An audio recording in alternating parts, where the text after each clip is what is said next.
Welcome to the Fear and Greed Business News Afternoon Report for Thursday, the 29th of August, 2024. I'm Michael Thompson. Every afternoon, we've got the 5 stories that happened today that you need to know about, so let's get going. Story number 1, the S&P/ASX 200 closed down 0.3% today to 8,045 points. After a pretty rocky day of earnings, the sector that performed best over the day was financials, with the banks all posting modest gains. Most other things slumped, including significant slides for energy, consumer discretionary, and staples and resources. Mineral resources was leading the decline in that space, down 8%. It was pretty flat for industrials, healthcare, and IT. A Perth-based miner, Red 5, was one of the worst performers, down more than 10% after a reported loss after tax of $5.4 million. One of the top performers over the day was Vegemite owner Bega, up 10%. After it announced a statutory profit of $30.5 million over the last financial year, compared to a $230 million statutory loss the year before. Qantas shares fell after it announced earnings were down 18% to $2.08 billion, but it recovered in late afternoon trading to close up 0.8%. It'll resume its dividend for the first time since the pandemic in the second half of the year. And online fashion seller Cettire has had a pretty tough day. After missing estimates and posting a 34% profit drop, it was down 20%.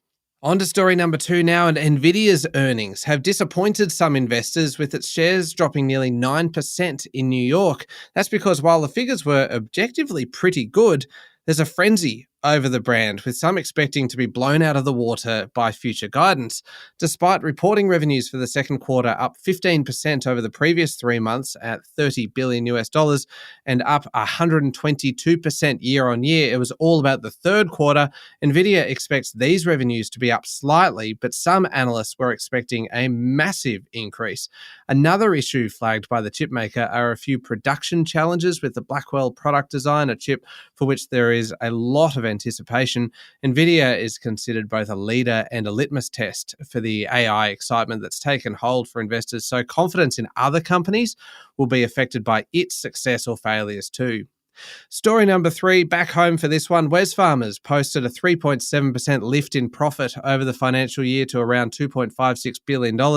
But Managing Director Rob Scott has warned about a challenging year ahead amid slowing home building, volatile commodity prices, and significant cost of living pressures weighing on customers.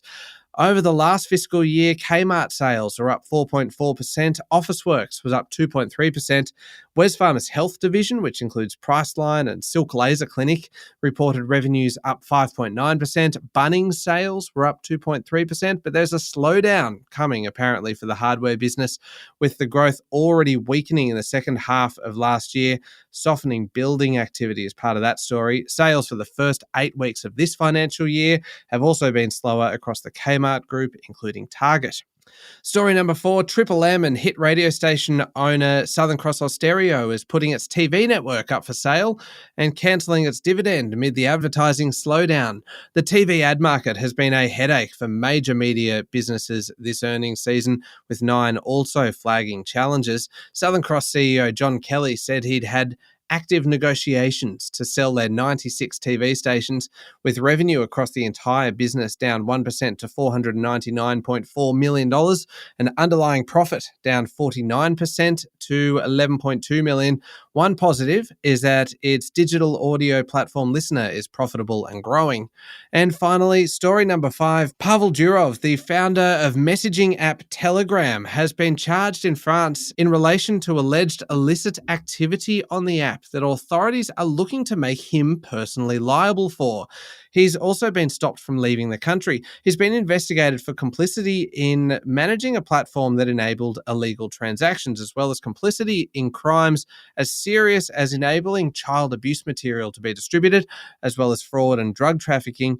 Part of the concern from prosecutors has been a lack of response to requests for cooperation from Telegram when major criminal cases were brought to its attention. At the heart of the issue here is the line between freedom of speech and the responsibility of the platforms to help law enforcement.